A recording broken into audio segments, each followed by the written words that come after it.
কলকাতা থেকে সম্প্রচারিত আজকের সকালের গুরুত্বপূর্ণ বিশেষ বিশেষ খবরগুলি হলো সন্দেশখালি নিয়ে রাজনৈতিক উত্তাপের মধ্যেই পাগড়িধারী আইপিএস অফিসারকে লক্ষ্য করে বিজেপি নেতৃত্বের খালিস্তানি মন্তব্যে নতুন করে বিতর্ক শুরু হয়েছে।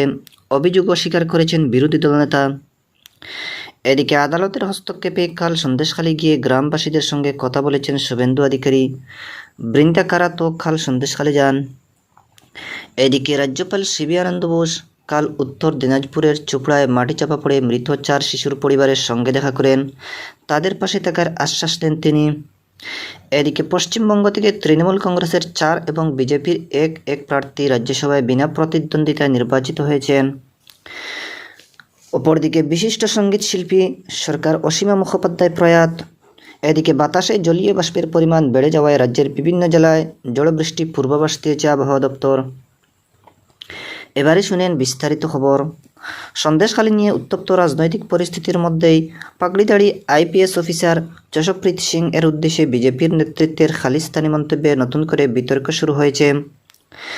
কাল সকালে সন্দেশখালি যাওয়ার পথে বিরোধী দলনেতা শুভেন্দু অধিকারী, শঙ্কর ঘোষ, অগ্নিমিত্রা পাল সহ বিজেপি প্রতিনিধি দলকে ধামাখালি এলাকায় আটকে দেওয়া হলে কর্তব্যরত এসএসআইবি যশপ্রীত সিংকে লক্ষ্য করে উড়ে আসে ওই মন্তব্য। এর তীব্র সমালোচনা করেছেন এডিজি দক্ষিণবঙ্গ সুপ্রতিম সরকার। সাংবাদিক বৈঠক করে তিনি বলেন, দায়িত্ব পালনের সময় তারা কখনোই ধর্মীয় পরিচয় দেখেন না। বিরোধী দলনেতার এই ধরনের মন্তব্য অত্যন্ত নিন্দনীয় এবং আইনত দণ্ডনীয়। এদিকে অভিযোগ অস্বীকার করে বিরোধী দলনেতা বলেছেন, কোনো ধর্মকে আক্রমণ করে তিনি তার সঙ্গীরা কিছু বলেননি। ওই অফিসার তাদের সঙ্গে অত্যন্ত অড়ুর ব্যবহার করেছেন। এদিকে মুখ্যমন্ত্রী মমতা ব্যানার্জিও খালিস্তানি মন্তব্যের কড়া সমালোচনা করেছেন। এক্স হ্যান্ডেলে তিনি বলেছেন, বিজেপির বিভাজনের রাজনীতি সাংবাদিক সীমা ছাড়িয়ে যাচ্ছে। শিখ ভাই বোনদের সম্মানহানির এই জঘন্য চেষ্টার তীব্র নিন্দা করেছেন তিনি। এদিকে খালিস্তানি মন্তব্যের প্রতিবাদে এবং বিজেপি বিধায়কদের ক্ষমা চাওয়ার দাবিতে পথে নেমেছেন শিখ ধর্মাবলম্বী বহু মানুষ।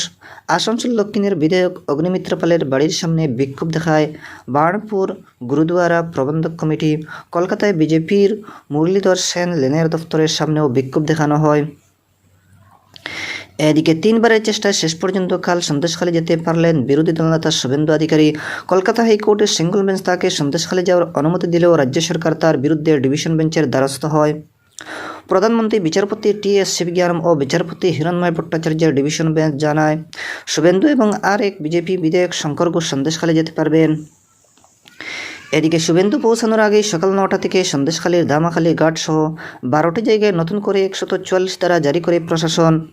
ধামাখালীতে মোতায়েন করা হয় বিপুল সংখ্যক পুলিশ বাহিনী। বাধা পেয়ে সেখানেই বসে পড়েন বিরোধী দলনেতা। দীর্ঘ টানাপোড়েন পর লঞ্চ নদী পেরিয়ে সন্দেশখালী পৌঁছান তিনি। সঙ্গে ছিলেন শঙ্কর ঘোষও। শাঁখ বাজিয়ে উলু দিয়ে পুষ্প বৃষ্টি করে তাদের স্বাগত জানায় স্থানীয় বাসিন্দারা। বিরোধী দলনেতার কাছে তারা শেখ শাহজাহান ও তার সাগরদের বিরুদ্ধে খুব উগড়ে দেন। কীভাবে তাদের জমিজমা বেদখল হয়ে গেছে, দিনের পর দিন নির্যাতিত হয়েছেন, তার বিবরণ দেওয়ার সময় অনেকেই কান্নায় ভেঙে পড়েন। সবাইকে পাশে থাকার আশ্বাস দেন শুভেন্দু।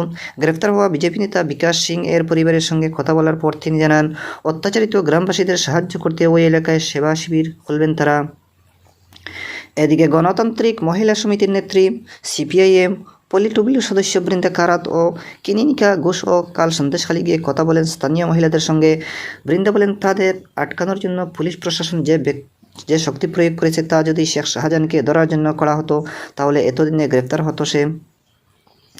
অপরদিকে জাতীয় মহিলা কমিশনের চেয়ারপারসন রেখা শর্মা কাল রাজ্য পুলিশের ডিজি রাজীব কুমারের সঙ্গে সন্দেশখালীর ঘটনা নিয়ে বৈঠক করেন। শ্রীমতী শর্মা পরে জানান, এই ইস্যুতে রাজ্য পুলিশের বেশ কিছুটা গাফিলতি ছিল বলে স্বীকার করে নিয়েছেন ডিজি। মূল অভিযুক্ত শেখ শাহজাহানকে গ্রেফতারের দাবি জানানোর পাশাপাশি গ্রামের মহিলাদের কথা পুলিশ যে শুনেনি সে কথাও তাকে বলেছেন শ্রীমতী শর্মা। মুখ্যমন্ত্রীর সন্দেশখালী যাওয়া উচিত বলেও তিনি মন্তব্য করেন। এদিকে সন্দেশখালীতে বেসরকারি সংবাদ চ্যানেলের সাংবাদিককে গ্রেফতার রাজনৈতিক প্রতিহিংসা বলে বিজেপি দাবি করেছে। কলকাতা প্রেস ক্লাবে কাল সন্ধ্যায় সাংবাদিকদের মুখোমুখি হয়ে বিরোধী দলনেতা শুভেন্দু অধিকারী দাবি করেন, ওই সাংবাদিক ও তার সহযোগী চিত্র সাংবাদিককে বিনা নোটিশ গ্রেফতার করে আসলে সন্দেশখালী কাণ্ড নিয়ে সংবাদ মাধ্যমকে চুপ করে থাকার বার্তা দেওয়া হয়েছে। ওই সাংবাদিককে যেভাবে টেনে হিচড়ে নিয়ে যাওয়া হয়েছে, রাতে পুলিশ হেফাজতে অনাহারে রাখা হয়েছে, তার প্রতিবাদে সাংবাদিকদের এগিয়ে আসার আবেদন জানান তিনি। এদিকে রাজ্যপাল সিবি আনন্দ বোস উত্তর দিনাজপুরের চোপড়ার চেতনা গেছে মাটি চাপা পড়ে শিশু মৃত্যুর ঘটনাস্থলে কাল ঘুরে দেখেন। কথা বলেন মৃত 4 শিশু মা বাবার সঙ্গে তাদের পাশে থাকার আশ্বাস দেন তিনি। 1 লক্ষ টাকা করে দেবারও কথা ঘোষণা করেন। এদিকে পশ্চিমবঙ্গ থেকে রাজ্যসভার 5টি আসনে তৃণমূল কংগ্রেসের 4 এবং বিজেপির একজন প্রার্থী বিনা প্রতিদ্বন্দ্বিতায় নির্বাচিত হয়েছেন। রাজ্যসভা নির্বাচনে মনোনয়নপত্র প্রত্যাহারের শেষ দিনে কাল তৃণমূল কংগ্রেসের নাদিমুল হক, সস্মিতা দেব, মমতা বালা ঠাকুর ও সাগরিকা ঘোষ এবং বিজেপির শ্রমিক ভট্টাচার্যের হাতে বিধানসভার সচিবালয়ের পক্ষ থেকে শংসাপত্র তুলে দেওয়া হয়। শ্রমিক ভট্টাচার্য বলেন, রাজ্যের মানুষ বিজেপিকে সেই শক্তি দিয়েছে যাতে রাজ্যসভায় প্রার্থী পাঠানো যায়। দলের কাছেও তিনি কৃতজ্ঞ। এদিকে আধার কার্ড বাতিল হলে উদ্বিগ্ন না হওয়া পরামর্শ দিয়ে মুখ্যমন্ত্রী মমতা ব্যানার্জি পশ্চিমবঙ্গ নমঃশূদ্র কল্যাণ পর্ষদকে চিঠি দিয়েছেন। কেন্দ্রীয় সরকারের কাছ থেকে যারা আধার কার্ড বাতিল সংক্রান্ত নোটিশ পেয়েছেন তাদের বিচলিত হওয়ার কিছু নেই বলে চিঠিতে উল্লেখ করেছেন মুখ্যমন্ত্রী। সব রকমের সুযোগ সুবিধা তারা পাবেন বলেও তিনি আশ্বাস দিয়েছিলেন। সেই সংক্রান্ত সরকার পোর্টালে তথ্য জমা দেওয়ার আবেদন জানিয়েছেন তিনি। এদিকে জনসাধারণকে তাদের লোকসভা কেন্দ্রের বিশদ তথ্য এবং সেই এলাকায় চালু থাকা বিভিন্ন কেন্দ্রীয় সরকারি প্রকল্প ও উন্নয়ন সম্পর্কে অবহিত করতে আকাশবাণী কলকাতার সংবাদ বিভাগ শুরু করেছে বিশেষ অনুষ্ঠান ভারত বিকাশ ডায়েরি। আজ থেকে প্রতিদিন রাত 8টা 50 গীতাঞ্জলি প্রচার তরঙ্গ শোনা যাবে 10 মিনিটের এই অনুষ্ঠান। এদিকে বিশিষ্ট সঙ্গীত শিল্পী সুরকার অসীমা মুখোপাধ্যায় প্রয়াত। পারকিনসন সঙ্গ রোগে ভুগছিলেন তিনি। কাল ভোরে ঘুমের মধ্যেই তার জীবনাবসান হয়। বয়স হয়েছিল 86 বছর। আকাশবাণীর ঐতিহ্যবাহী অনুষ্ঠান মহীশূরম তিনি শুভ্র শঙ্করবে গানটি গেয়েছিলেন অসীমা। তিনি ছিলেন জনপ্রিয়তম ওই অনুষ্ঠানের শেষ জীবিত শিল্পী। এদিকে মহালয়া উত্তম কুমারকে নিয়ে মহিষাসুরমর্দিনী বিকল্প প্রভাতী অনুষ্ঠান দেবী দুর্গতির থিমের মূল উদ্যোক্তা ছিলেন অসীমা মুখোপাধ্যায়। 1975 সালে জামশেদপুরে আকাশবাণীর প্রযোজক হিসেবে তিনি কর্মজীবন শুরু করেন। অবসর নেন 1995 আকাশবাণী কলকাতার অতিরিক্ত কেন্দ্র অধিকর্তা হিসেবে। এদিকে পূর্ববর্তীর উত্তর পশ্চিম জোয়ারের প্রভাবে বঙ্গোপসাগর থেকে প্রচুর জলীয় বাষ্প বায়ুমণ্ডলে প্রবেশ করায় আজ এবং বৃহস্পতিবার রাজ্যের বিভিন্ন জেলায় বজ্রবিদ্যুৎ সহ বৃষ্টি হতে পারে। আলিপুর আবহাওয়া দপ্তর আজ দক্ষিণবঙ্গের বীরভূম, পশ্চিম বর্ধমান, মুর্শিদাবাদ ও নদিয়া এবং উত্তরবঙ্গের জলপাইগুড়ি, 2 দিনাজপুর ও মালদায় বৃষ্টির পূর্বাভাস দিয়েছে। শিলাবৃষ্টি হতে পারে কোথাও কোথাও।